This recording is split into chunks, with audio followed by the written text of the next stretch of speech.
Si tu veux faire une perte de graisse et la réussir, c'est crucial de savoir le temps que ça va te prendre en réalité parce que sans cette information-là, il y a de très grandes chances que tu arrêtes beaucoup trop tôt parce que tu as l'impression que tu n'avances pas assez vite parce que tu n'as aucune idée du temps qui c'est censé te prendre en réalité. Dans l'exemple d'aujourd'hui, je vais te montrer ce qui va te prendre comme temps pour passer d'un physique mou à peu près 25% de masse grasse à 12% avec des abdos relativement visibles, ce qui est l'objectif de la majorité des gens. Et avant de te montrer les calculs, quelque chose de très important à comprendre, c'est pourquoi ton cerveau aime autant cette certitude-là.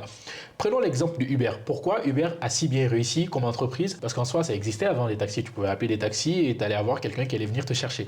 Sauf que Uber, ils ont ajouté quelque chose qui est qu'on a cette certitude-là pour voir combien de temps ça va prendre. On sait quand on commande un taxi, quand on commande un Uber, dans combien de temps il va arriver. On le voit littéralement sur une carte et on voit exactement combien de temps il va mettre à arriver là où on est.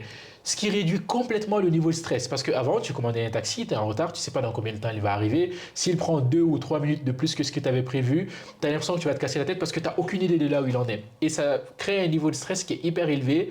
Alors que maintenant, même si le Uber il va pas plus vite que le taxi, c'est juste que maintenant tu sais où il est. Donc ce côté stress, il n'existe plus réellement parce que tu sais qu'il va arriver dans 4 minutes, dans 6 minutes, peu importe le temps que ça va prendre. Donc on a un cerveau qui adore la certitude et c'est hyper important de connaître quand tu cherches à faire une perte de poids pour tenir sur le long terme, pour finalement y arriver, savoir le temps que ça va te prendre. C'est très important parce que la plupart des gens qui n'ont pas cette information-là ou sinon qui n'ont pas la vraie information à ce niveau-là, ils se ramassent et ils finissent par arrêter et c'est ce qu'on va t'éviter aujourd'hui.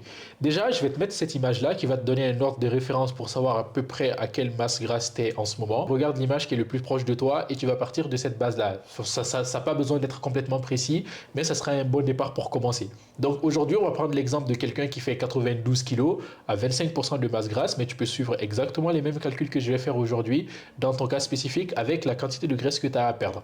Donc, 92 kg à 25% de masse grasse, la première chose qu'on a besoin de comprendre, c'est la masse maigre de la personne. Pour ça, on va juste prendre son poids actuel, par exemple 92 kg, et on va le multiplier par 0,75. Ça va nous donner approximativement 69 kg. 69 kg, ça c'est les os, ton cerveau, tout ce qui est masse maigre en soi, muscles, os, cerveau, peu importe tout ce qui n'est pas de la graisse, c'est ce qui te reste. Une fois qu'on a ça, la deuxième chose qu'on a besoin de connaître, c'est le poids de la personne à la masse graisseuse d'objectif. Par exemple, là dans notre cas, c'est 12% de masse graisseuse. Donc pour ça, on va prendre son poids maigre et on va le diviser. Là, on va pas faire une multiplication, on va faire une division.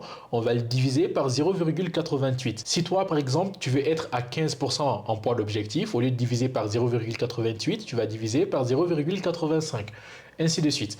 Donc, divisé par 0,88, ça va nous donner à peu près 78 kg. Donc, si tu fais 92 kg pour 25% de masse graisseuse, pour que tu fasses 12% de masse graisseuse, en partant du principe que tu n'as pas pris de muscle pendant cette période-là, tu seras à peu près à 78 kg. Donc, pour savoir combien de poids il y a à perdre, on fait 92 moins 78 kg, ce qui va nous faire 13 kg. Déjà, tu dois avoir une première révélation, c'est que tu as probablement beaucoup plus de graisse à perdre que ce que tu pensais. Ça, c'est le cas de la plupart des gens. Ils pensent qu'ils sont à 5-6 kg d'être secs, d'avoir les abdos visibles, alors qu'en réalité, ils sont genre à 10-15 kg. Genre, ils sont plus proches de 15 kg que de 5 kg quand les gens pensent qu'ils ont 5 kg à perdre, enfin, quelques 5 kg à perdre et ils seront bien, ils auront les abdos visibles. Absolument pas. Tu as beaucoup plus de graisse à perdre que ce que tu penses. Va sur le premier lien dans la description parce que j'ai fait une formation complètement gratuite sur exactement tout ce que tu as besoin de savoir pour commencer à perdre du poids et construire du muscle en même temps et perdre tes 10 premiers kilos. C'est gratuit, c'est pour moi. Tout ce que je demande en échange, c'est un like et un petit commentaire sur cette vidéo pour remercier. Ça, tu n'es même pas obligé de faire ça. Dans l'exemple ici, on a 13 kilos à perdre. D'autres idées, par expérience, je peux te dire que si tu es tout seul dans ton coin, avec les bonnes informations, tu pourras perdre à peu près 1 kg toutes les 2 semaines. Ça, c'est quand tu es tout seul dans ton coin et que tu n'as pas vraiment d'expérience. Ça va te prendre à peu près le double du poids en termes de semaines. Si on prend le cas ici de la personne qui cherche à perdre 13 kg à un rythme normal, ça va prendre à peu près 27 semaines, ce qui va te prendre à peu près 6 mois à peu près. La plupart des gens, ils vont voir ce chiffre, ils vont dire « Ok, j'ai 13-15 kg à perdre ». Soit ils vont se dire qu'ils sont spéciaux, qu'ils peuvent faire plus vite que ça parce qu'ils sont je sais pas qui, alors qu'ils ne l'ont jamais fait. Hein. Ils pensent qu'ils vont être spéciaux. Et ils vont commencer en mode bourrin. Ils vont dire, ok, je vais perdre 1 kg toutes les semaines. Ils vont y aller en mode bourrin, sans expérience. Et ils vont se péter la gueule parce que ça ne marche pas comme ça. Ça ne marche pas comme ça. Tu ne vas pas y arriver. Tu n'as pas été spécial avant, c'est pas aujourd'hui que ça va être le cas. Deuxième catégorie de personnes, ils vont dire que, oh, tu sais quoi, je vais faire ça plus tard, je reviendrai dessus. Ça, c'est encore pire que le premier pour moi. C'est encore pire.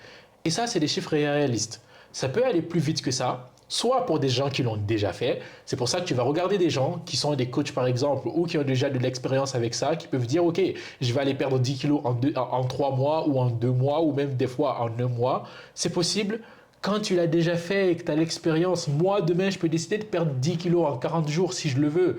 Est-ce que je vais le faire? Non, mais je peux le faire. Et sans problème, tu me paries demain, je te perds 10 kilos. Sans problème, sans faute. Parce que je l'ai déjà fait plusieurs fois. Sauf que ça, c'est pas ton cas et tu n'as pas cette expérience-là. C'est pour ça que aussi les gens qui travaillent avec des coachs peuvent avoir cette possibilité-là si les coachs sont compétents pour les pousser à le faire.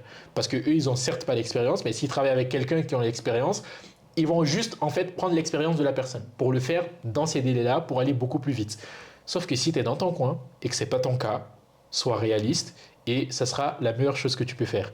Donc ça, c'est comment savoir le temps que ça va te prendre pour passer du point où tu es aujourd'hui à ton point d'objectif. J'espère que c'était clair. Pense à laisser un like et à t'abonner si tu veux avoir plus de vidéos de ma part et on se dit à la prochaine. Peace.